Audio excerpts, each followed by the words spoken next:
ونتوكل عليه ونعوذ بالله من شرور أنفسنا ومن سيئات أعمالنا من يهده الله فلا مضل له ومن يضلله فلا هادي له ونشهد أن لا إله إلا الله وحده لا شريك له ونشهد أن سيدنا وسندنا ونبينا وحبيبنا وحبيب ربنا وطبيبنا ومولانا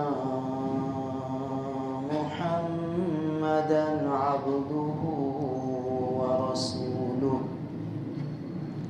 أما بعد عن أبي هريرة رضي الله تعالى عنه قال قال رسول الله صلى الله عليه وسلم إذا صليتم على الميت فأخلصوا له الدعاء رواه أبو داود وابن ماجه عن عوف بن مالك رضي الله تعالى عنه قال صلى رسول الله صلى الله عليه وسلم على جنازة فحفظت من دعائه وهو يقول اللهم اغفر له وارحمه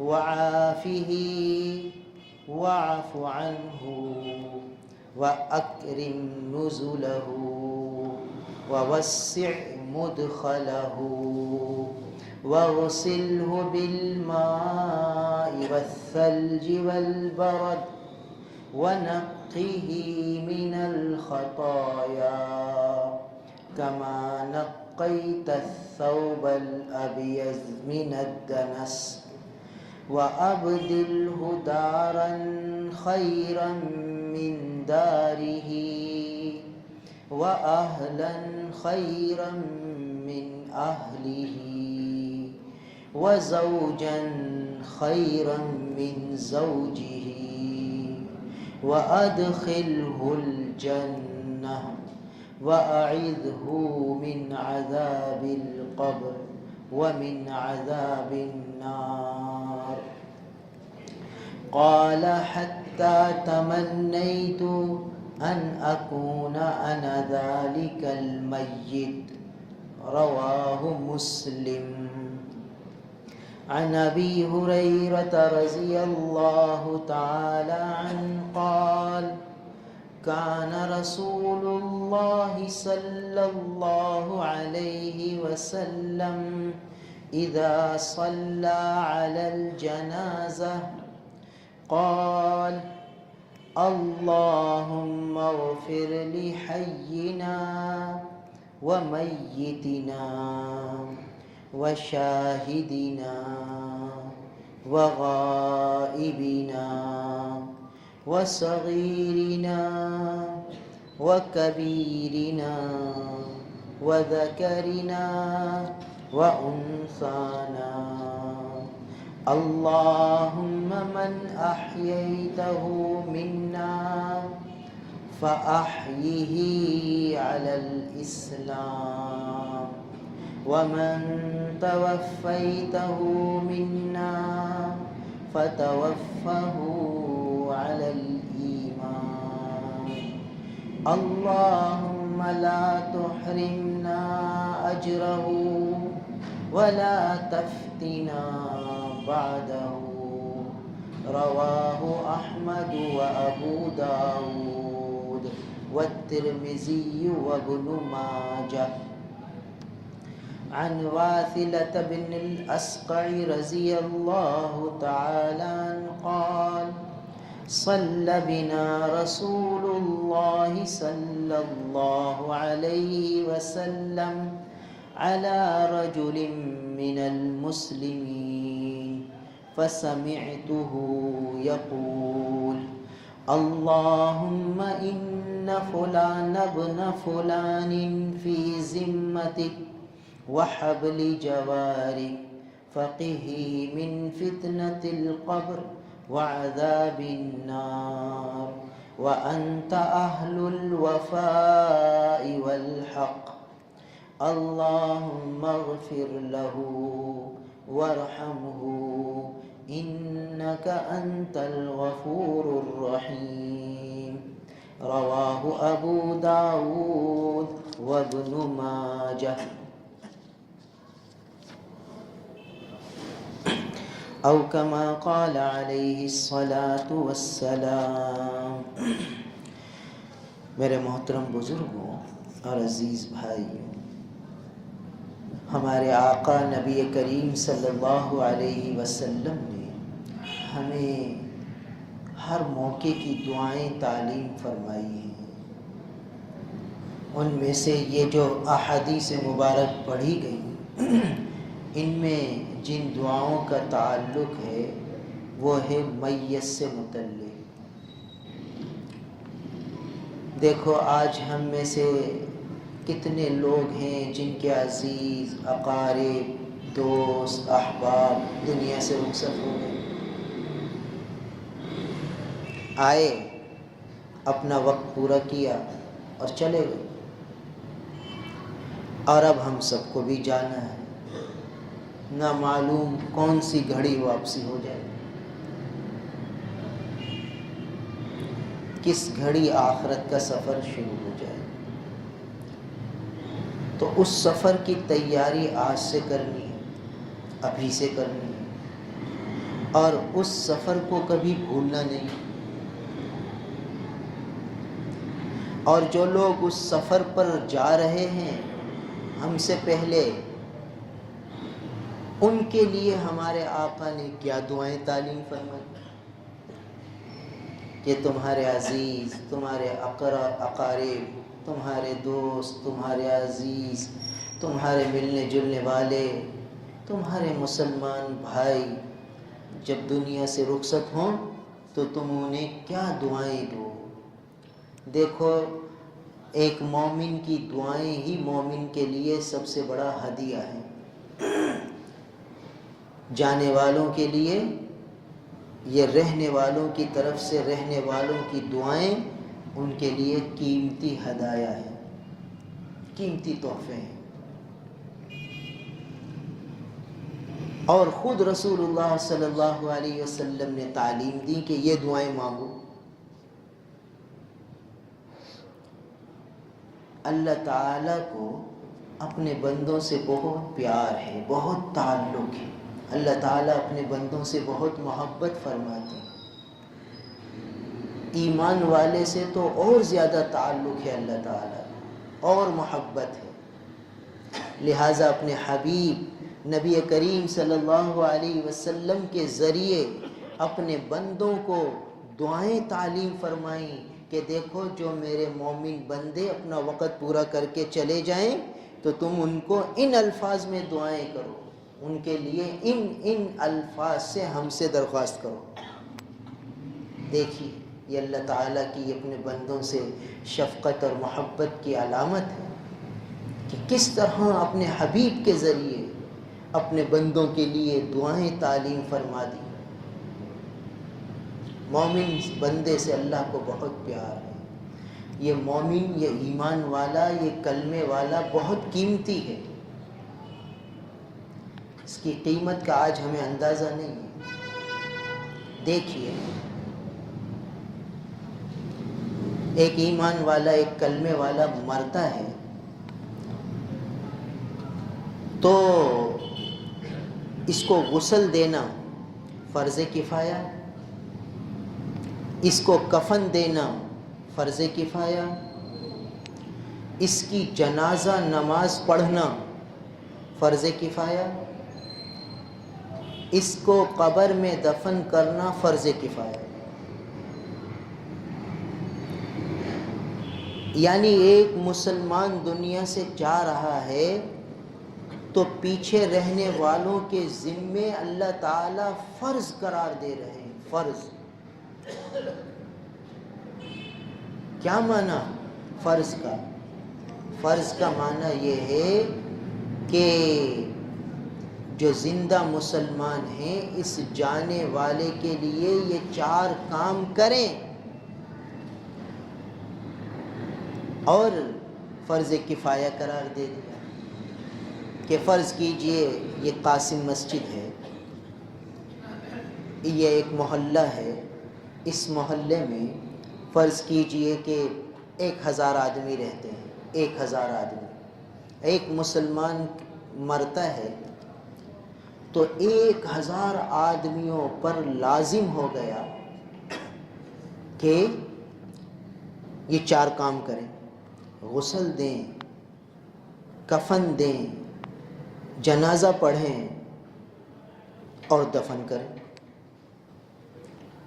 1000 کے 1000 پر فرض ہو گیا، مگر کفایہ کا درجہ دے دیا کہ اگر اس 1000 آدمیوں میں سے ایک آدمی بھی غسل دے دے، کفن دے دے، نماز جنازہ پڑھ لے اور دفن کر دے تو باقی 999 گناہ کبیرہ سے بچ جائیں گے، محفوظ ہو جائیں گے، گناہ کبیرہ سے محفوظ ہو جائیں گے.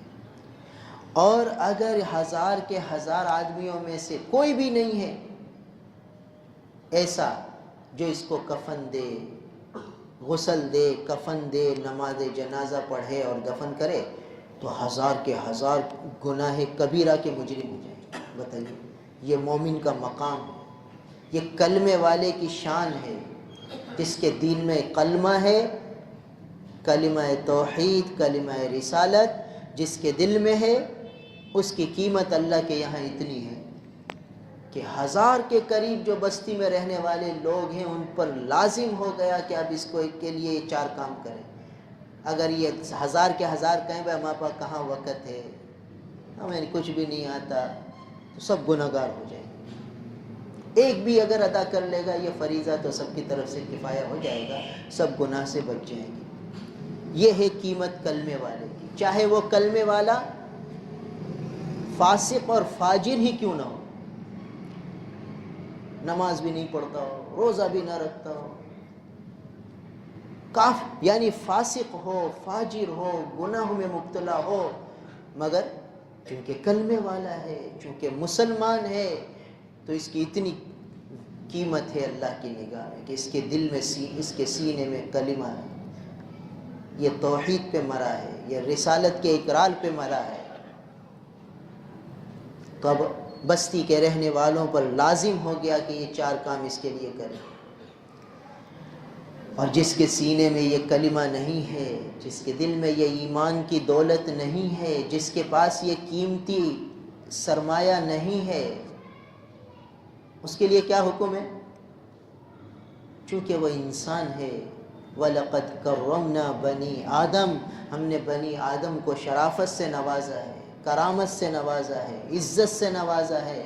تو چونکہ وہ انسان ہے تو انسانیت کا ناطے میں مگر دولت ایمان سے محروم ہے، اس لیے اب بستی والوں پر اس کو غسل دینا فرض نہیں ہے. بس پانی ڈال دو، جیسے ناپاک کپڑے پہ پانی ڈالتے ہیں ایسے پانی ڈال دو، بس پائپ سے پانی ڈال دو اس کی مردہ جسم پہ، اور ایک کپڑے میں لپیٹ دو، جیسے ناپاک چیز کو کپڑے میں لپیٹ دو. اور اعزاز و اکرام سے جیسے 4 آدمی مومن کے جنازے کو لے کے چلتے ہیں ایسے نہیں، بلکہ جیسے مردار جانور کو اٹھا کے چلتے ہیں ایسے اٹھا لو اس کو. اور جس طرح مومن کو اکرام اعزاز کے ساتھ قبر میں رکھتے ہیں ایسے نہ رکھو، گڑھے میں پھینک دو اس کو. کیوں؟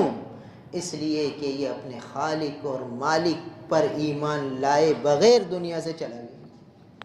تو چونکہ اللہ نے اس کو انسان بنایا تھا اس لیے اس کا اتنا اعزاز تو تھا کہ عام جانوروں کی طرح اس کو نہیں پھینکا گیا. کہ عام جانور مر جاتا ہے، گائے بیل بھینس بکری بلی مر جاتی ہے، کیا ہوتی ہے؟ کوڑے کرکٹ پہ پھینک دیتے ہیں، پھر وہاں سے اٹھا کر جو ہے وہ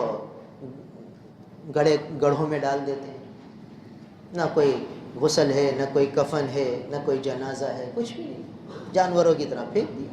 ایسے یہ کافر مگر مومن ہے، دولت ایمان ہے، تو دیکھیے بستی میں 1000 آدمی رہتے ہیں تو 1000 پر لازم کر دیا، ہر ایک کو فکر مند کیا۔ فرض کفایہ کے معنی ہیں کہ ہر ایک اس کی فکر کرے، جو غسل دے گا وہ فرض کفایہ ادا کرے گا، اس کو فرض کا ثواب ملے گا، جو کفن دے گا اس کو فرض کا ثواب ملے گا، فرض کی ادائیگی کا، جو جنازے میں شریک ہوگا اس کو فرض کی ادائیگی کا ثواب ملے گا، جو دفن میں شریک ہوگا اس کو فرض کی ادائیگی کا ثواب ملے گا۔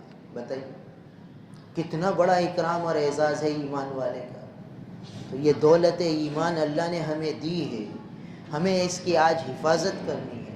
آج ساری دنیا کا باطل یہ چاہتا ہے کہ مسلمان کے سینے سے یہ مایہ چھین لے، یہ دولت ایمان اس کے دل سے نکل جائے۔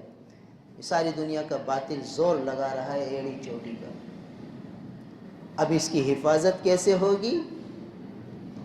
اس کے لیے یہ دعائیں مضبوط حصار ہیں، مضبوط قلعہ ہیں کہ اگر ہم ان دعاؤں کا اہتمام کر لیں جو ہمارے آقا نبی کریم صلی اللہ علیہ وسلم نے تعلیم فرمائی، تو یہ مضبوط حصار بن جائے گا اس دولت ایمان کی حفاظت کے لیے۔ باطل کی کوئی چال اس ایمان کی دولت کو ہم سے چھین نہیں سکی، ساری چالیں ناکام ہو جائیں گی۔ اور اسی طریقے سے کوئی بیچارہ یہود و نصارہ کے پنجے میں آ گیا مگر دولت ایمان کو محفوظ رکھا، فسق و فجور میں مبتلا ہو گیا، تو یہ ایمان والے اس کے لیے یہ پیاری دعائیں کریں گے تو اللہ تعالیٰ ان دعاؤں کے صدقے اسے معاف فرما دیں گے۔ ایسی پیاری پیاری دعائیں ہمارے نبی نے تعلیم فرما دی۔ دیکھیے تو پہلے درجے میں تو ہمیں زندگی بھر رسول اللہ صلی اللہ علیہ وسلم کی تعلیم فرمودہ دعاؤں کا اہتمام کرنا ہے، اور اسی میں یہ دعائیں بھی ہیں کہ جو ہمیں جانے والے کے لیے کرنی ہے۔ اور دیکھو آج ہم کتنے اپنے دین سے غافل ہو گئے کہ کتنے مسلمان ہیں، ہم یہاں بیٹھے ہیں اکثر نمازی ہیں، نماز کے اہتمام کرنے والے، تلاوت کا اہتمام کرنے والے، مگر ہم اپنا جائزہ لیں، ہم میں سے کتنے ہیں جو مردے کو غسل دے سکتے ہیں؟ کتنے ہیں؟ کیونکہ فرض کفایہ ہے۔ ایک روایت میں آتا ہے کہ جو شخص کسی میت کو غسل دیتا ہے تو اللہ تعالیٰ اس کو گناہوں سے ایسا پاک صاف کر دیتے ہیں جیسے آج ہی ماں کے پیٹ سے نکلو۔ بتائیے میت کو غسل دینے کی یہ فضیلت، بتائیے ہم میں سے کتنوں کو سنت کے مطابق میت کو غسل دینا آتا ہے؟ ڈھونڈا جاتا ہے کہ بھئی فلاں مل جائے، فلاں مل جائے، اور ثواب اتنا بڑا۔ اور جو میت کو کفن دے تو اللہ تعالیٰ اس کو جنت کے لباس پہنائیں گے۔ بتائیے آج میت کو کفن دینے کے لیے کسی رشتہ دار کو بھیجتے ہیں تو وہ سوچتا ہے یار پیسے ملیں گے نہیں، وہ دوسرے کو کہہ دیتا ہے یار تو لے آنا، وہ کہتا ہے تو لے آنا، 4-5 ٹھپے کھا کے کوئی آدمی بیچارہ لے کر آتا ہے، اور صاحب میت کے گھر والوں کو یاد رہا تو پیسے دے دیے، نہیں یاد رہا تو بس معاملہ گیا۔ تو ہمارے آقا تو ایسی فضیلتیں سنا رہے ہیں کہ 1000-1500 تمہارے لگ جائیں، جنت کا لباس مل جائے، اور کیا چاہیے؟ تو ہر مسلمان کو کوشش کرنی چاہیے کہ بھئی یہ سعادت تو میں حاصل کروں کہ یہ میرا مسلمان بھائی ہے، یہ اس کے لیے آخری ہدیہ ہے میری طرف سے، تو اس کے گھر والے بیچارے غمگین ہیں، صدمے میں ہیں، تو یہ سعادت میں حاصل کروں اور یہ فضیلت بھی میں لے لوں، اور یہ میرے مسلمان بھائی کا آخری اعزاز اکرام ہے جو میری طرف سے ہو جائے۔ تو کتنے ہیں جن کو غسل دینے آتا ہے؟ کتنی عورتیں ہیں جن کو عورت کو غسل دینے آتا ہے، غسل میت سنت کے مطابق؟ تو یہ سیکھنے کی چیزیں ہیں، مسلمانوں کو یہ چیزیں سیکھنی چاہیے. ہر گھر میں یہ تو آنا ہے، آتی ہیں یہ چیزیں. تو غسل کو دینا، پھر کفن دینا، مرد کے لیے 3 کپڑے، عورت کے لیے 5 کپڑے. تو کفن کس طرح پہنانا ہے، یہ مسنون طریقہ سیکھنا ہے. اور اس میں شرک کہتے ہیں کہ دیکھو جنازے میں کتنے لوگ ہوتے ہیں، شادی حال میں کتنے لوگ ہوتے ہیں، ہر آدمی غور کرے. حالانکہ حکم یہ ہے کہ جنازے میں کثرت سے حاضر اور شادی بیاہوں میں کم جاؤ. اس لیے کہ شادی بیاہوں میں جانے سے دنیا کی رغبت ہوتی ہے، دنیا کی طرف میلان ہوتا ہے، دنیا کی حرص، دنیا کی طمع، دنیا کی لالچ، دنیا کی زیب و زینت یہ دل میں آتی. اور جنازوں میں شرکت کرنے سے آخرت کی یاد، قبر کی یاد، مرنے کے بعد کی زندگی کی فکر یہ پیدا ہوتی ہے. تو اب ہمارا حال یہ ہے کہ دعوت میں تو پورا گھر جائے گا، گھر کے 10 افراد ہیں تو 10 کے 10 جائیں گے دعوت میں. اور جنازے میں ایک آدمی گھر کا چلا گیا، بھائی ہمارے گھر سے ایک آدمی پہنچ گیا، بھائی اللہ کا شکر ہے، اب شرکت تو کرنی ہے، کیا کریں. یہ جو شرکت ہے کہ بھئی شرکت کرنی ہے، کیا کریں، یہ اللہ کے لیے نہیں ہے، یہ دکھلاوے کے لیے، یہ مجبوری کی شرکت ہے، یہ سعادت سمجھ کے نہیں ہے. کیونکہ اللہ دل کے جذبوں کو جانتے ہیں کہ ہم سعادت سمجھ کے آ رہے ہیں یا ایک بوجھ سمجھ کے کہ بھئی اب ہمارے فلاں رشتہ دار کا انتقال ہو گیا تو گھر کا ایک فرد تو بھئی جنازے میں شرکت کر لے، ایک فرد جنازے میں شرکت کر لے، ایک آدمی تیجے میں شرکت کر لے، وہ ہماری نمائندگی ہو گئی ہمارے گھر کی. ہمارا یہ حال ہے. اور حکم تو یہ ہے کہ بھئی جنازے میں شرکت کرو اور کثرت سے کرو. تو شادی بیاہوں میں زیادہ شرکت ہے اور جنازوں میں کم ہے. جنازے میں کتنے آدمی ہوتے ہیں، ہر آدمی غور کر لے. اور شادی بیاہ میں، شادی کے حال میں کتنے لوگ آتے ہیں. وجہ کیا کہ دنیا کی زیب و زینت ہمارے دلوں میں بیٹھی ہوئی، اس کی رنگینی سے ہم متاثر ہیں اور آخرت کی طرف توجہ نہیں. اور حکم یہ ہے کہ اکثروا حازم اللذات الموت، کہ لذتوں کو مٹانے والی، فنا کرنے والی چیز کو کثرت سے یاد کرو، یعنی موت کو. تو جب جنازوں میں حاضری ہوگی، قبرستان جانا ہوگا تو موت کی یاد تازہ ہوگی. تو مسلمانوں کو کفن دینا بھی آنا چاہیے، غسل دینا بھی آنا چاہیے، اور جنازہ یہ بھی آنا چاہیے پڑھنا. جنازے کے اندر نماز جنازہ میں 2 فرض ہیں، 3 سنت ہیں، 1 واجب ہے. 2 فرض ہیں، 4 تکبیریں کہنا فرض اور قیام کرنا فرض. سلام پھیرنا واجب اور 3 سنتیں ہیں. ثنا پڑھنا پہلی تکبیر کے بعد سنت، درود شریف پڑھنا دوسری تکبیر کے بعد سنت، اور تیسری تکبیر کے بعد دعا پڑھنا یہ سنت. اور دعائیں کتنی ساری ہیں جو ہمارے آقا نے تعلیم فرمائی. بس آج یہی مذاکرہ کرنا ہے کہ دیکھو یہ جانے والوں کے لیے ہماری طرف سے ہدیہ ہے، ہم اس ہدیے کو کس جذبے سے ادا کر رہے ہیں اور ہمارے نبی کی تعلیم کیا ہے اس ہدیے کے سلسلے میں. کتنے مسلمان ہیں جو جنازے کی نماز پڑھنا جانتے ہیں، پڑھا سکتے ہیں. تو پہلی تکبیر کے بعد تو ثنا پڑھنی ہے. اب اللہ معاف فرمائے، مرنے والا بڑا سیٹھ ہے، بڑا مل آنر ہے، بڑا مالدار ہے، اس کی اولاد اس کا جنازہ نہیں پڑھ سکتی. آج یہ حال ہے. یعنی اگر اس کی اولاد میں سے کسی کو آپ پڑھ دو تو کہتا نہیں مجھے نہیں آتا. بھئی آپ غسل دے دو، مجھے نہیں آتا. بھئی آپ کفن دے دو، بھئی وہ بلا لو، مولوی صاحب کو بلا لو، وہ کفن دے دیں گے، غسل بھی دے دیں گے، جنازہ بھی پڑھا دیں گے. نہیں بھائی، ہر فرد کو پوری نماز جنازہ آنی چاہیے. اور ساری دعائیں یاد ہونی چاہیے، ایک نہیں، ہم نے ایک رٹ لی اور رٹا لگا دیا۔ دیکھیے نبی کی تعلیم آ رہی ہے، اخلصوا لہ الدعاء، اخلصوا لہ الدعاء، کہ اس کے لیے خلوص دل سے دعا کرو، دل کے گہرائی سے اس کے لیے دعا کرو۔ اور ہم تو رٹا لگاتے ہیں، اور رٹا لگا کے ہم خاموش ہو گئے۔ اب جو ہے امام صاحب کو اگر زیادہ دعائیں یاد ہیں تو وہ دعا کر رہے ہیں، ہم نے رٹا لگا کے ہم خاموش ہو گئے۔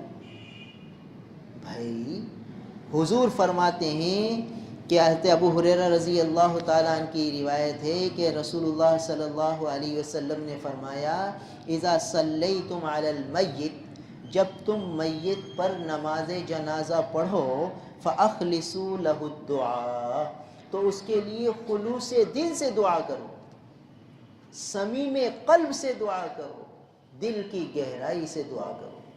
ہمارے نبی ہمیں تعلیم دے رہے ہیں اور ہم رٹا لگا رہے، جلدی جلدی پڑھ لی دعا۔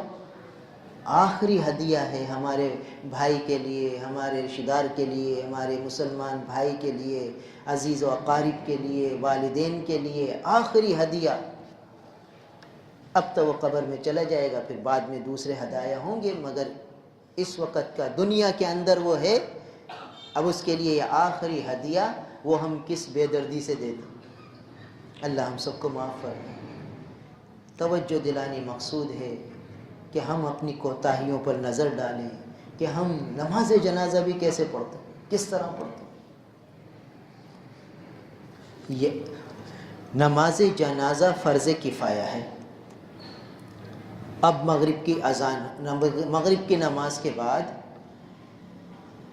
چونکہ سنتیں پڑھنی ہوتی ہیں تو سنت موقدہ، حکم تو یہ ہے کہ نماز مغرب فرض تھی، فرض ادا کر لی، فرض کے بعد فوراً فرض کفایہ ادا کرو، پھر سنتیں ادا کرو۔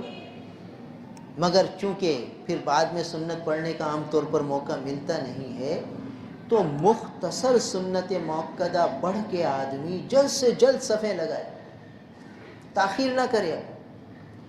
اب لوگ نفلیں پڑھ رہے ہیں، اپنے معمول پورے کر رہے ہیں، ذکر دعا میں لگ رہے ہیں، اور پھر بہت دیر بعد مسجد سے نکل رہے ہیں۔ اب انتظار ہو رہا ہے لوگوں کا، ارے بھائی جلدی آ جاؤ، آ جاؤ بھائی، آ جاؤ بھائی، آ جاؤ۔ ارے بھائی فرض کفایہ کی فکر ہونی چاہیے، اور جلد سے جلد اب نماز کے بعد نماز فرض کفایہ ادا کر کے میں اس ذمہ داری کو پورا کروں۔ مگر نفلیں پڑھی جا رہی ہیں، دعاؤں میں لگ رہے ہیں، اپنے وظائف پورے کر رہے ہیں۔ ان نفل سے افضل تھا یہ فرض کفایہ کو ادا کرنا، تو جلد سے جلد چلے جاتے۔ پھر بہتر تو یہی تھا کہ نماز جنازہ گاہ مستقل بنائی جائے، جیسے عید گاہ ہوتی ہے اور ایسے ہی جنازہ گاہ ہونی چاہیے۔ رسول اللہ صلی اللہ علیہ وسلم کے زمانہ مبارک میں مسجد نبوی سے متصل میدان تھا، جنازہ گاہ تھی، وہاں جنازے ہوتے تھے۔ مسجد نبوی میں نہیں ہوتے تھے جنازے۔ آج چونکہ وسعت بہت وسیع ہو گئی مسجد نبوی، اور کہیں اور موقع ایسی جگہ ہے نہیں جہاں جا کے اتنا بڑا مجمع نماز جنازہ پڑھ سکے، تو اس لیے وہاں مجبوری میں مسجد کے اندر میت کو نہیں لایا جاتا، مسجد سے باہر ہی وہ جگہ بنی ہوئی ہے جہاں میتیں رکھتے ہیں، پھر امام صاحب وہاں چلے جاتے ہیں اور وہاں نماز پڑھاتے ہیں۔ تو علماء نے مسئلہ لکھا ہے کہ شارع عام پر جو چلنے پھرنے کا راستہ ہو وہاں بھی جنازہ پڑھنا مکروہ ہے، اس لیے کہ جو راہگیر ہیں ان کو تکلیف ہوگی، وہ مشقت میں آئیں گے۔ تو اس لیے جنازہ ایسی جگہ پڑھا جائے جہاں آنے جانے والوں کو تکلیف نہ ہو، اور مسجد میں آدمی سنتیں پڑھ کر فوراً مسجد سے باہر نکلے اور جلد سے جلد صفوں میں آ جائے۔ ہر مسلمان کو یہ معلوم ہونا چاہیے کہ ہمیں جنازے میں شریک ہونا ہے، فرض کفایہ ادا کرنا ہے، تو سنتیں پڑھ کے جلدی سے چلے جائیں۔ یہ نہیں کہ لوگ جا رہے ہیں تو میں سنت نفلیں پڑھ لوں جلدی جلدی سے اور نفلیں پڑھ کے پھر چلا جاؤں گا جب تک صفیں لگیں گی، یہ نہیں ہو۔ اور وہاں کھڑے ہو کر صفوں میں دعاؤں میں لگ جائے آدمی، ذکر میں لگ جائے، دعاؤں میں لگے، اذکار میں لگے، باتوں میں نہ لگے۔ تو دوسری کوتاہی کیا ہوتی ہے کہ کچہری شروع ہو جاتی ہے، کیونکہ اس موقع پر دوست احباب رشتہ دار کافی دنوں میں ملاقات ہوتی ہے، تو حال احوال شروع ہو جاتے ہیں اور ٹولیاں بن کر سب باتوں میں لگے ہوئے ہوتے ہیں. ارے بھائی مسلمان کا جنازہ ہے، لہٰذا اس موقع پر ہمیں یہ سوچنا ہے کہ اب اس کی یہ منزل شروع ہو گئی، اس کے ساتھ کیا کیا حالات پیش آنے والے ہیں، اور یہی حال مجھ پر آنے والا ہے، تو میں نے کیا تیاری کی ہے.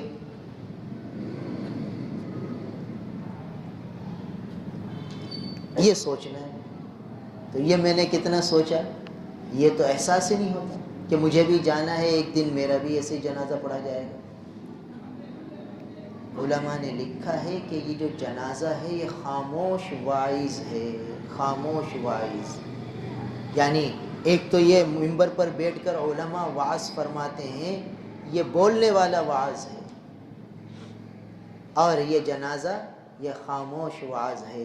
یہ خاموشی سے ہمیں زبان حال سے کہہ رہا ہے کہ میری منزل آ گئی، میں نے موت کا گھونٹ چکھ لیا، تمہیں چکھنا ہے، اب تم اپنی اس منزل کی تیاری کرو. یہ ہمیں وعظ کر رہا ہے زبان حال سے، اور ہم اس وعظ کو سننے کو تیار نہیں. ہم تو اپنی کچہری میں لگے ہوئے ہیں، ہم تو اپنی باتوں میں لگے ہوئے ہیں. حضرت عمر بن عبدالعزیز رحمہ اللہ کا قصہ لکھا ہے فضائل صدقات میں کہ ایک جنازے کے ساتھ حاضر ہوئے اور پھر قبرستان میں ایک جگہ بیٹھ گئے اور پھر بیٹھے رہے اور خاموش. لوگوں نے کہا حضرت کیا سوچ رہے؟ کہنے لگے ایک قبر نے مجھے آواز دی. اچھا کیا کہہ رہی تھی؟ کا آواز دے کر وہ مجھے کہہ رہی تھی، قبر کہہ رہی تھی، یہ قبر کی آواز سن رہے تھے. کون؟ حضرت عمر بن عبدالعزیز رحمہ اللہ، سید التابعین ہیں. وہ بتا رہے ہیں کہ جنازے میں کیسے شرکت کرتے ہیں، کیا کیفیت ہونی چاہیے. وہ زبان حال سے وعظ لے رہے تھے تو ان کو آواز آ رہی تھی، وہ سن رہے تھے، ہم نہیں سنتے. تو وہ فرمانے لگے کہ قبر کہہ رہی تھی کہ میں بتاؤں کہ میں میرے پاس آنے والی میت کے ساتھ کیا کرتی ہوں. اس کی آنکھوں میں کیڑے ڈال دیتی ہوں، اس کا خوبصورت جسم اس کو ریزہ ریزہ کر دیتی ہوں. اس کا جو کفن ہوتا ہے وہ بالکل مٹی میں ریزہ ریزہ ہو جاتا ہے، جسم بھی ریزہ ریزہ، کفن بھی ریزہ ریزہ. پھر اس کا جوڑ علیحدہ کر دیتی ہوں، اس کے پاؤں کو ٹخنوں سے جدا کر دیتی ہوں، ٹخنوں کو گھٹنوں سے جدا کر دیتی ہوں، اور گھٹنوں کو رانوں سے جدا کر دیتی ہوں. ایک ایک جوڑ کا ذکر فرمایا کہ اس کو اس سے جدا، گٹوں کو ہتیلی سے جدا کر دیتی ہوں، کنگلیوں کو کے جوڑ جوڑ کو جدا کر دیتی ہوں. یہ کرتی ہوں. اور یہ فرما کر رونے لگے. تو یہ لوگ بتاتے ہیں کہ دیکھو یہ زبان حال ہے، یہ وعظ ہے قبر کا، یہ وعظ ہے میت کا. اور ایک روایت میں آتا ہے کہ میت جب نیک ہوتی ہے تو جب لوگ اسے لے کر جا رہے ہوتے ہیں تو کہتی جلدی جلدی چلو، مجھے میرے مسکن میں پہنچا دو. اور اگر اللہ بچائے میت نافرمان کی ہوتی ہے تو کہتی مجھے کہاں لے جا رہے ہو، مجھے نہیں لے جاؤ. اور کہتے ہیں یہ آواز جن اور انس کے علاوہ سب مخلوق سنتی ہے، ہمیں نہیں سن سکتے. اگر یہ آواز سن لیتے سب تو پھر تو دنیا کے کام میں کوئی لگتا ہی نہیں. یہ اللہ کی حکمتیں ہیں، مگر خاموش وعظ ہے یہ.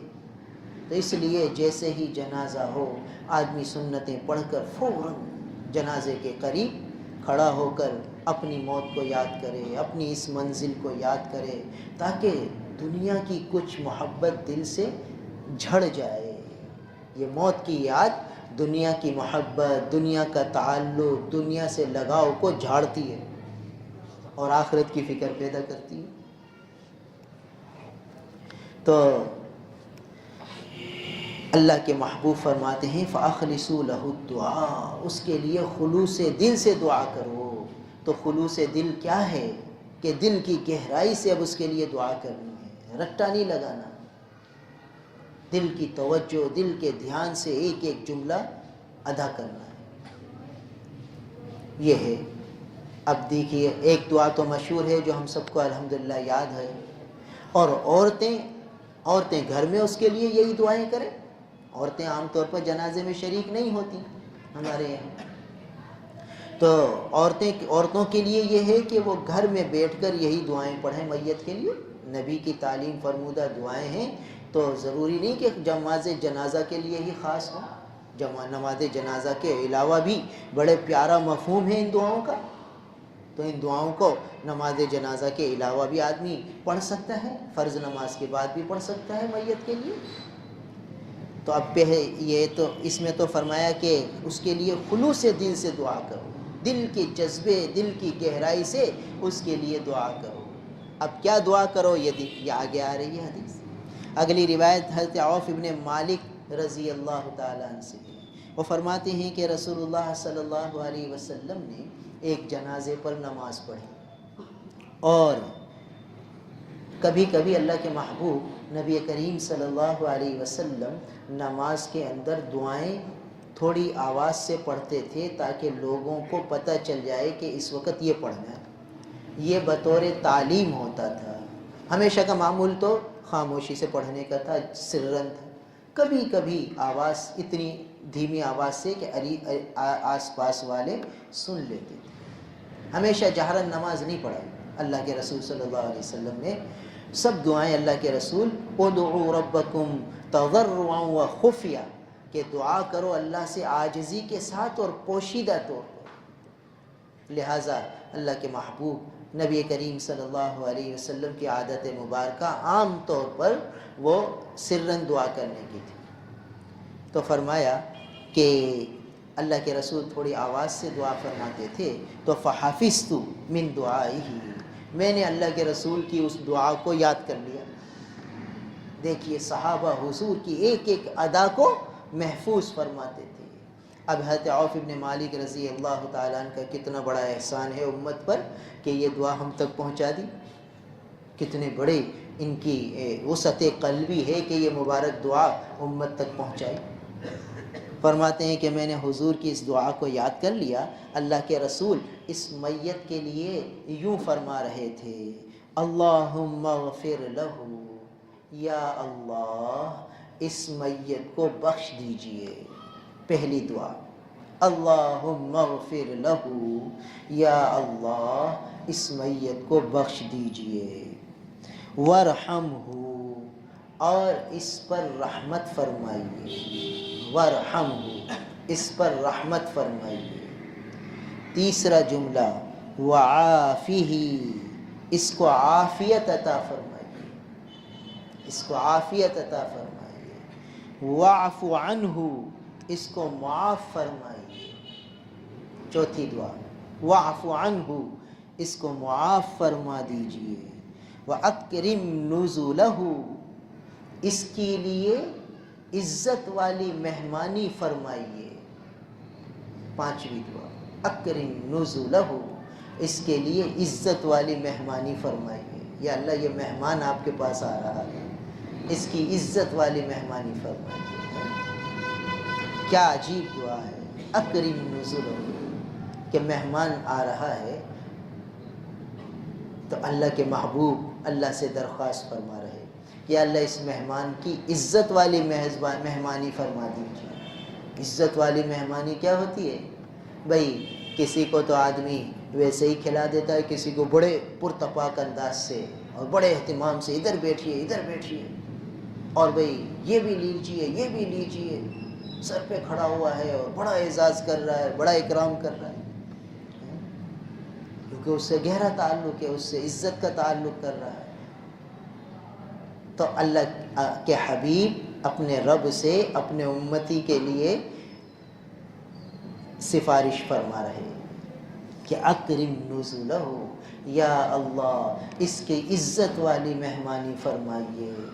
پانچواں جملہ دعا کا، چھٹا جملہ ووسع مدخلہ، ووسع مدخلہ، یا اللہ اس کی قبر کو وسیع فرما دیجیے، اس کی قبر کو وسیع فرما دیجیے۔ اس کا مدخل جہاں اب یہ داخل ہونے جا رہا ہے اس کو وسیع فرما دیجیے۔ یہ پڑھنی ہے نماز جنازہ میں دعائیں، یہ یاد کرنی ہے۔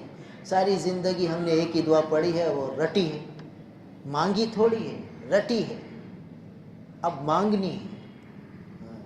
اور وہی اخلص لہ الدعاء، دل کی گہرائی سے مانگنی ہے۔ یہ ہمارے اپنے مسلمان بھائی کے لیے آخری ہدیہ ہے ہمارا، تو اس دل سوزی سے مانگنی ہے۔ ووسع مدخلہ، یا اللہ اس کے قبر کو وسیع فرما دیجیے۔ اور 7ویں دعا، واغسلہ بالماء والثلج والبرد، اور یا اللہ اس کو پانی سے اور برف سے اور اولوں سے دھو دیجیے۔ دیکھیے یہ کنایا ہے، ایک ہے آگ، اس کی تپش، اس کی شدت، اور آگ، اس کی تپش، اس کی شدت، اس کو ختم کرنے کے لیے پانی ڈالتے، بھائی پانی ڈالتے ہیں، اور جتنا ٹھنڈا پانی ڈالیں گے آگ ویسے بجھے گی۔ تو لطیف پیرائے میں عجیب کنایا استعمال فرمایا کہ یا اللہ اس کو اس تپش میں نہ ڈالیے، جہنم کی تپش، جہنم کی آگ، اس میں اس کو نہ ڈالیے، بلکہ اس کو دھو دیجیے۔ اگر اس کی کوئی خطائیں ہیں اور وہ خطائیں اس کو اس جہنم کی تپش اور آگ کی طرف لے کر جانے والی ہیں تو یا اللہ دھو دیجیے۔ واغسلہ بالماء والثلج والبرد، یا اللہ اس کو دھو دیجئے پانی سے اور برف سے اور اولوں سے، ثلج برف سے، والبرد اولوں سے، دھو دیجئے اس کو اس تپش میں نہ ڈالیے۔ اور 8ویں دعا، وَنَقِّهِ مِنَ الْخَطَايَا، یا اللہ اس کی خطاؤں کو، اس کے گناہوں کو ایسا صاف فرما دیجئے، نقہ، اس کا تنقیہ فرما دیجئے، اس کی صفائی فرما دیجئے، اس کی خطاؤں، لغزشوں، گناہوں کی ایسے صفائی فرما دیجئے، کما نقیت الثوب الابیض من الدنس، جیسے آپ سفید کپڑے کو میل کچیل سے صاف فرما دیتے ہیں کہ میلا کچیلا ہوتا ہے سفید کپڑا، جب آدمی اس کو دھوتا ہے سرف سوڈا سے تو کیسا چمکدار سفید ہو جاتا ہے۔ تو یا اللہ جیسے آپ سفید کپڑے کو میل کچیل سے دھو کر صاف کر دیتے ہیں، ایسے اس کے خطاؤں کو دھو کر صاف کر دیجیے۔ وَنَقِّ مِنَ الْخَطَايَا كَمَا نَقَّيْتَ الثَّوْبَ الْأَبْيَضَ، جیسے آپ صاف ستھرا فرما دیتے ہیں سفید کپڑے کو من الدنس، میل کچیل سے۔ یہ 8 جملے ہوئے ہیں، 8 دعائیں۔ اور 9ویں دعا، یہ بڑی عجیب دعا ہے، وَأَبْدِلْهُ دَارًا خَيْرًا مِّن دَارِهِ، یا اللہ بدل دیجئے اس کو، اس کے گھر کو، اس کے گھر سے بہتر گھر سے، جو اس کا دنیا میں گھر تھا اس سے بہتر گھر سے بدل دیجئے۔ وَأَبْدِلْهُ دَارًا خَيْرًا مِّن دَارِهِ، اس کے گھر سے بہتر گھر اس کو بدلے میں دیجیے۔ بتائیے، یہ 9ویں دعا۔ اور 10ویں دعا، وَأَهْلًا خَيْرًا مِّنْ أَهْلِهِ، اور اس کو اس دنیا کے گھر والوں سے بہتر گھر والے دے دیجیے، کہ دنیا میں جو اس کے گھر والے تھے، بھائی بہن رشتہ دار، ان سے بہتر اس کو اہل دے دیجیے۔ وَأَبْدِلْهُ أَهْلًا خَيْرًا مِّنْ أَهْلِهِ، اور وَزَوْجًا خَيْرًا مِّنْ زَوْجِهِ، اور اس کو رفیق حیات دے دیجئے بہتر، جو اس میں دنیا میں تھا اس کا رفیق حیات، اس سے بہتر اس کو رفیق حیات دے دیجئے۔ وَأَبْدِلْهُ زَوْجًا، بدل دیجئے اس کو رفیق حیات سے، خَيْرًا مِّن زَوْجِهِ، اس کے رفیق حیات سے بہتر سے بدل دیجئے۔ دیکھیے یہ 11 دعائیں، 11 جملے۔ اور 12واں جملہ، وَأَدْخِلْهُ الْجَنَّةَ، یا اللہ اس کو جنت میں داخل فرما دیجئے۔ ادخلہ الجنہ، اس کو جنت میں داخل فرما دیجئے۔ اور 13واں جملہ، وَأَعِذْهُ مِنْ عَذَابِ الْقَبْرِ، اور یا اللہ اس کو عذاب قبر سے پناہ عطا فرما دیجئے۔ اور 14واں جملہ، وَمِنْ عَذَابِ النَّارِ، اور یا اللہ اس کو جہنم کے عذاب سے بچا لیجئے، پناہ دے دیجئے۔ تو یہ 14 جملے حضور نے ارشاد فرمائے۔ حضرت عوف ابن مالک فرماتے ہیں کہ حضور صلی اللہ علیہ وسلم امام الانبیاء ایک میت کے لیے یہ دعائیں فرما رہے تو فرمانے لگے حتیٰ تمنیت، میں تمنا کرنے لگا، میں آرزو کرنے لگا ان اکونا انا ذالک المیت، کاش کہ میں ہی یہ میت ہوتا، تو حضور کی دعائیں یہ ساری مجھے مل جاتی، کاش میں یہ میت ہوتا، کہ اتنی پیاری پیاری دعائیں اس کے لیے اللہ کے حبیب اللہ سے فرما رہے ہیں۔ دیکھیے یہ مسلم شریف کی روایت ہے۔ اب بتاؤ یہ دعا ہمیں یاد کرنی چاہیے کہ نہیں یاد کرنی چاہیے؟ تھوڑی سی توجہ دینے سے یاد ہو جاتی ہے، مشکل نہیں، سارے الفاظ ایسے ہیں جو ذہن میں بیٹھنے والے ہیں، مشکل نہیں ہے۔ 14 جملوں پر مشتمل یہ پیاری دعا یہ آدمی نماز جنازہ میں بھی کرے اور ویسے بھی فرض نمازوں کے بعد اپنے مرحوم کے لیے کرتا رہے، اپنے ابا کے لیے کرے، مرحوم والد کے لیے، مرحوم والدہ کے لیے، کیا پیاری دعائیں ہیں۔ اور جب آدمی دعا کرتا ہے تو دل میں تسلی پیدا ہو جاتی ہے، دل میں غم چھٹ جاتا ہے کہ دعا ہو گئی تو دل سے وہ جو غم ہوتا ہے وہ کچھ ہلکا ہو جاتا ہے۔ تو اس لیے یہ دعائیں اپنے مسلمان بھائیوں کے لیے آدمی کرتا رہے اور جنازے میں اہتمام سے کرے کہ ہمارے نبی نے تعلیم دی ہے، حضور اس طرح دعائیں کرتے تھے میت کے لیے، تو ہمیں بھی خلوص دل سے دعا مانگنی چاہیے۔ اور اگر جنازے میں وقت نہ ملے، چونکہ ہمارے یہاں جلدی جلدی جنازہ پڑھا جاتا ہے، تو اتنی لمبی دعا کا وقت نہ ملے تو جنازے کے بعد جب چل رہا ہے میت کے جنازے کے پیچھے پیچھے اس وقت مانگتا ہے، اور عورتیں گھر میں یہ دعا پڑھتی رہے میت کے لیے۔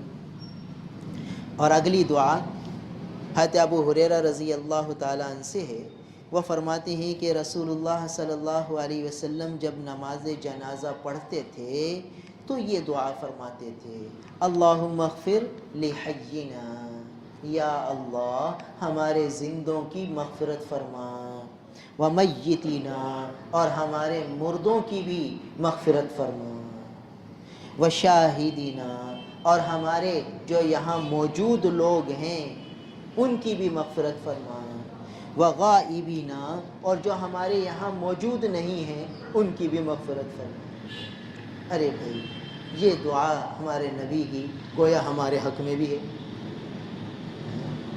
یہ ہمارے پیارے آقا کی دعا۔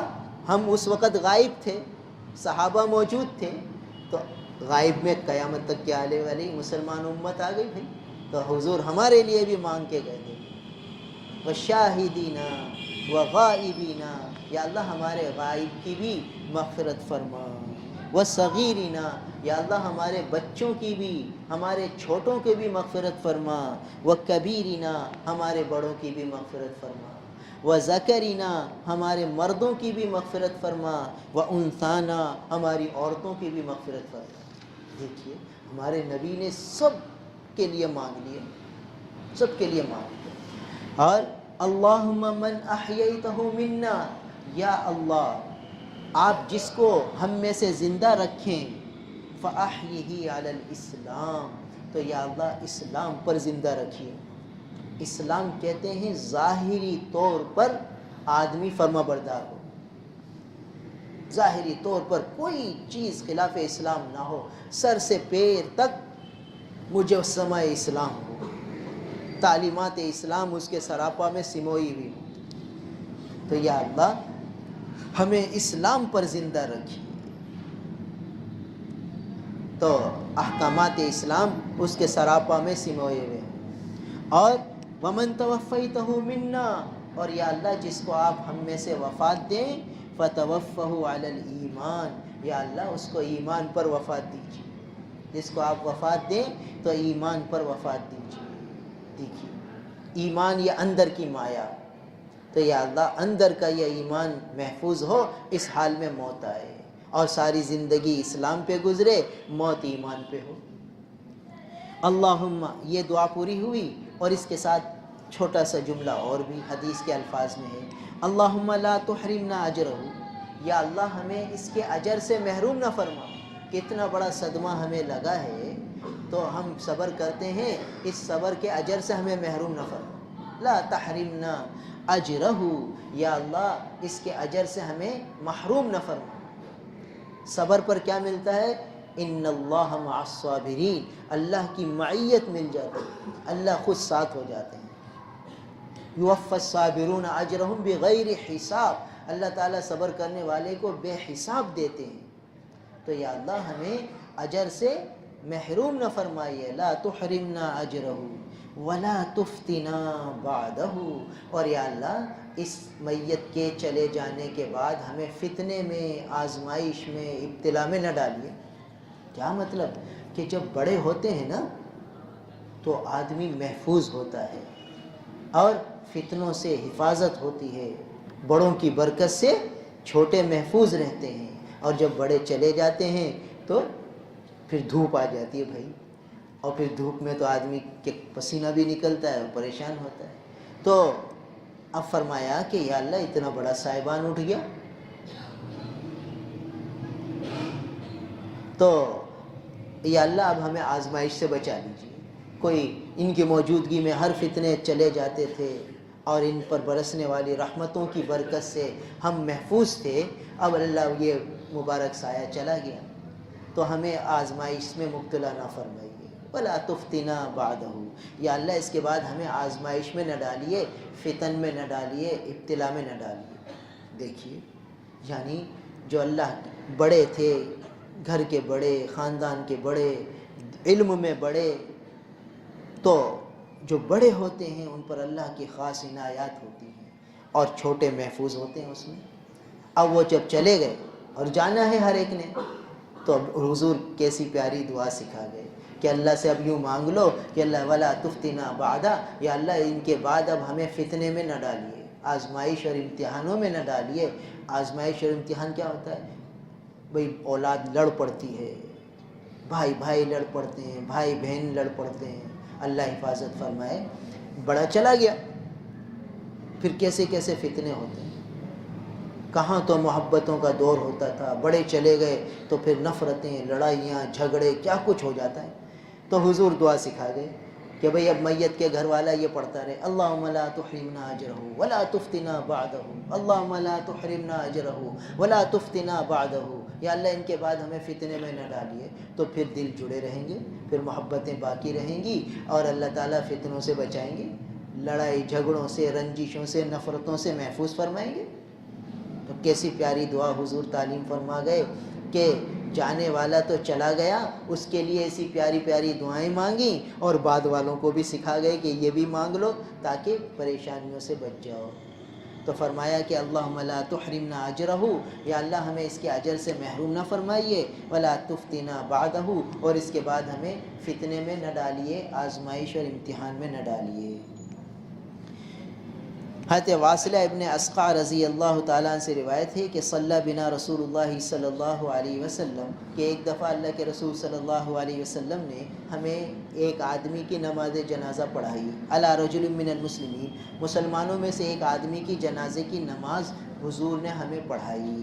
فسمعتہ، میں نے سنا کان لگا کر، تو میں نے اللہ کے رسول کو یہ دعا مانگتے ہوئے سنا، اللہم ان فلان ابن فلان فی ذمتک و حبلی جوارک، یا اللہ یہ فلاں ابن فلاں ہے، صاحب میت کا نام لیا اور فرمایا یا اللہ یہ فلاں ابن فلاں ہے، یہ آپ کے امان میں آ گیا اور آپ کی حفاظت میں آ گیا، یعنی یا اللہ اب اس میت کو ہم آپ کی حفاظت میں دے رہے ہیں، آپ کے امان میں دے رہے ہیں۔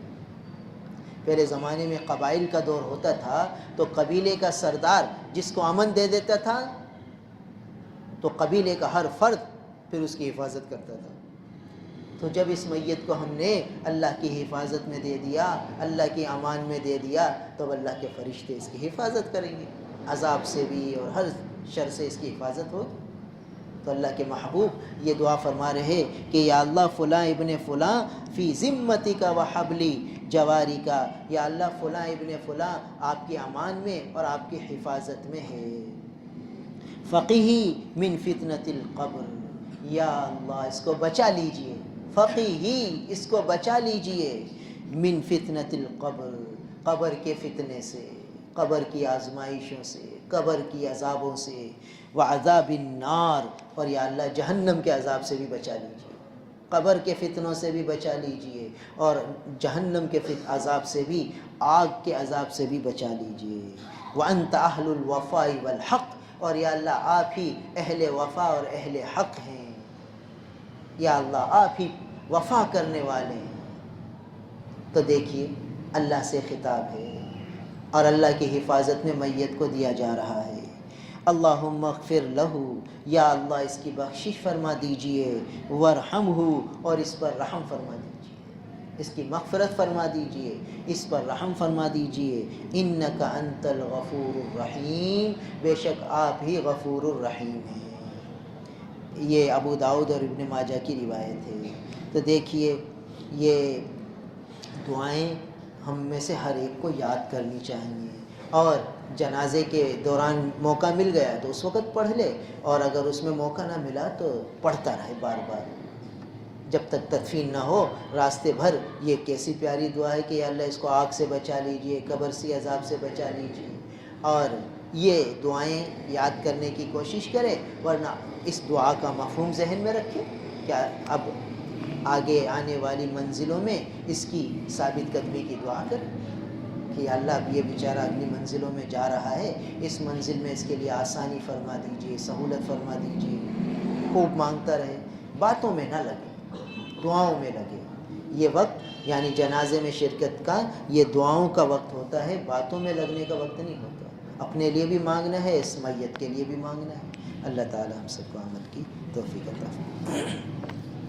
الحمدللہ رب العالمین، والعاقبۃ للمتقین، والصلاة والسلام علی رسولہ محمد وآلہ واصحابہ اجمعین۔ ربنا ظلمنا انفسنا وإن لم تغفر لنا وترحمنا لنكونن من الخاسرین۔ ربنا ظلمنا انفسنا وإن لم تغفر لنا وترحمنا لنكونن من الخاسرین۔ یا اللہ ہمارے دلوں پر غفلت کے پردے پڑے ہوئے، ہم اپنی قبر کو بھولے بیٹھے، آخرت سے غافل ہیں، دنیا کی رنگینیوں میں مبتلا ہیں، دنیا نے ہمیں ڈس لیا، دنیا کے ڈسے ہوئے، دنیا کی رنگینیوں میں مگن ہیں۔ آپ ہی ہمارے حال پر رحم فرما دیجیے۔ ہمارے نبی ہمیں آخرت کی تعلیم دے گئے، آخرت کی طرف متوجہ فرما گئے، مگر ہم اپنے نبی کی تعلیمات کے برعکس دنیا ہی کے پھیروں میں لگے ہوئے ہیں۔ ہماری اس حال زار پر رحمت کی نگاہ ڈال لیجیے، ہمیں مرنے کے بعد کی تیاری میں لگا لیجیے، ان اعمال میں لگا لیجیے جن سے قبر بن جاتی ہے، سنور جاتی ہے، آنے والی منزلوں میں آسانیاں ہو جاتی ہیں، سہولتیں ہو جاتی ہیں۔ آپ ہی مہربانی فرمائیے، ہمارے دلوں سے غفلتوں کو دور فرما دیجیے، آخرت کے منازل، آخرت کے مراحل، بار بار اس کا استحضار ہمیں نصیب فرما دیجیے۔ آپ ہی مہربانی فرما دیجیے۔ یا اللہ ہمارے اکابر، ہمارے والدین، ہمارے عزیز و اقارب، رشتہ دار جو دنیا سے جا چکے، ہمارے اساتذہ، ہمارے محسن جو دنیا سے جا چکے، ان سب کی قبروں کو نور سے بھر دیجیے، ان کی قبروں کو جنت کا باغ بنا دیجیے، ان کے مدخل کو وسیع فرما دیجیے۔ اکرم نزلہ، ان کی مہمانی عزت والی فرما دیجیے، ان کو بہتر گھر والے دے دیجیے، ان کو بہتر شریک حیات دے دیجیے، رفیق حیات دے دیجیے۔ یا اللہ ان کے حال پر خصوصی رحمت کی نگاہ فرما دیجیے، ان پر انوار کی بارشیں فرما دیجیے۔ یا اللہ جو لوگ دنیا سے جا چکے مسلمان جہاں دنیا کے جس خطے میں ہیں، یا اللہ وہ مسلمانوں کی دعا کے محتاج ہوتے ہیں۔ یا اللہ ہم یہاں بیٹھ کر اپنے تمام مسلمان بھائیوں کے لیے جو دنیا کے جس خطے میں قبر میں پہنچ چکے ہیں، ان کی مغفرت کی آپ سے التجا کر سب کی مغفرت فرما دیجیے، سب کی مغفرت فرما دیجیے، سب کی مغفرت فرما دیجیے، سب کی قبروں کو جنت کا باغ بنا دیجیے، سب کے عذاب قبر کو معاف فرما دیجیے، سب کو معاف فرما دیجیے۔ آپ تو ارحم الراحمین ہیں، یا اللہ آپ اکرم الاکرمین ہیں۔ آپ غیاث المغیثین ہیں۔ یا اللہ جو آپ سے فریادیں کرنے والے ہیں ان کی فریادوں کو پورا کرنے والے ہیں، آپ ہی ان سب قبر میں جانے والوں پر رحمت کی نگاہ ڈال لیجیے، ان کی وحشت کو انسیت سے بدل دیجیے، ان کی تنہائیوں پر رحمت کی نگاہ ڈال لیجیے، ان پر خصوصی رحمت اور کرم کی نگاہ ڈال لیجیے۔ اے اللہ کیسی کیسی قبروں میں لوگ پڑے ہوئے ہوں گے، کتنے عرصے سے پڑے ہوئے ہوں گے، ان کی قبریں بھی اجڑ گئی ہوں گی، ان سب پر رحمت کی نگاہ ڈال دیجیے، اپنی رحمتوں کی بارشیں فرما دیجیے۔ اے اللہ ہم سب سے راضی ہو جائیے، ہمیں اپنی رضا والے کاموں میں لگا لیجیے، ہماری دستگیری فرما دیجیے، ہماری تربیت فرما دیجیے، ہماری اصلاح فرما دیجیے، ہمیں آخرت کا دھیان نصیب فرما دیجیے، ہمارے آقا نبی کریم صلی اللہ علیہ وسلم پر کروڑوں رحمتیں نازل فرما دیجیے، ہمارے نبی نے جو ہمارے لیے مانگا ہے ہمارے حق میں قبول فرما دیجیے۔ یا اللہ حضور نے جب اللہم اغفر لحینا و میتنا و شاہدنا و غائبنا فرمایا ہوگا تو ہم اس وقت غائب تھے، آپ حضور کی اس غائبنا میں ہمیں بھی شامل فرما لیجیے، حضور کی اس مبارک اور پیاری دعا میں ہمیں بھی شامل فرما لیجیے، محروم نہ فرما۔ اے اللہ یہ حضور کے مبارک صیغے ہیں جو عموم پر دلالت کر رہے ہیں، غائبینہ میں ہمیں شامل فرما لیجیے،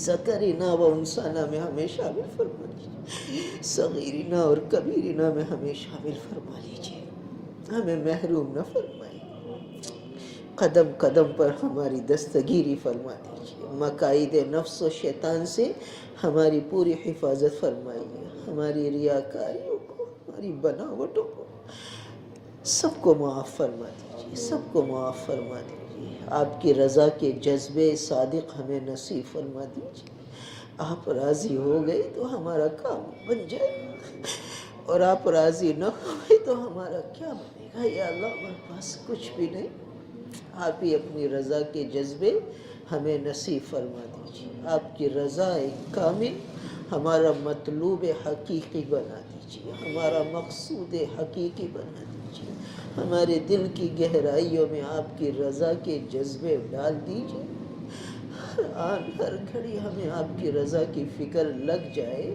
یا اللہ ایسی ہماری کیفیات بنا دیجیے، ہمیں محروم نہ فرمائیے، ہمیں احسانی کیفیات عطا فرمائیے۔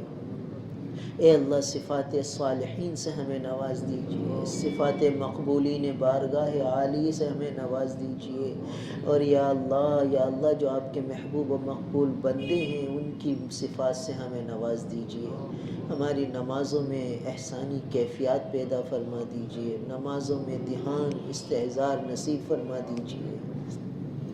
یا اللہ ہر قسم کی بیماریوں سے ہمیں شفا عطا فرمائیے، ہر قسم کی بیماریوں سے ہماری حفاظت فرمائیے۔ یا اللہ جو جو بیمار ہیں سب کو شفا دے دیجیے، سب کے شفا عطا فرما دیجیے، اپنے خزانہ شفا سے سب کو شفا کامل عاجل مستمر عطا فرما دیجیے۔ یا اللہ سب کے لیے عافیت کے، سلامتی کے، خیر کے فیصلے فرما دیجیے، آزمائش کے، امتحان کے، بلاؤں کے، بیماریوں کے فیصلے نہ فرمائیے۔ اللہم اہلہ علینا بالیمن والایمان والسلامت والاسلام والتوفیق لما تحب وترضاہ۔ اللہم اہلہ علینا بالیمن والایمان والسلامت والاسلام والتوفیق لما تحب وترضاہ۔ اللہم اہلہ علینا بالیمن والایمان والسلامت والاسلام والتوفیق لما تحب وترضاہ، ربی وربک اللہ۔ یا اللہ اپنی نعمتوں کی فراوانی عطا فرما دیجیے، اپنی نعمتوں میں خوب وسعتیں اور برکتیں عطا فرما دیجیے، اور ہمیں اپنی نعمتوں کی شکر گزاری نصیب فرما دیجیے، خوب خوب شکر کرنے والے بندوں میں ہمیں شامل فرما لیجیے، ہر نعمت کا استحضار بھی دیجیے، اس پر شکر کی توفیق بھی دیجیے، اور اپنی نعمتوں کی وسعتیں اور فراوانیاں عطا فرمائیے، اور نعمتوں کو کبھی نہ چھینیے، یا اللہ روز بروز نعمتوں میں اضافہ فرمائیے، اور تنگی معاش سے، تنگی رزق سے ہماری پوری حفاظت فرمائیے۔ ہماری بجلی کی نعمت، پانی کی نعمت، گیس کی نعمت اور اجناس کی نعمت، اور پھلوں کی نعمت، اور سبزیوں کی نعمت، ہر نعمتوں میں خوب برکتیں عطا فرما دیجئے۔ یا اللہ گرانی کے عذاب سے بچا لیجئے، ارزانی عطا فرما دیجئے، ہمارے ملک کی حفاظت فرمائیے۔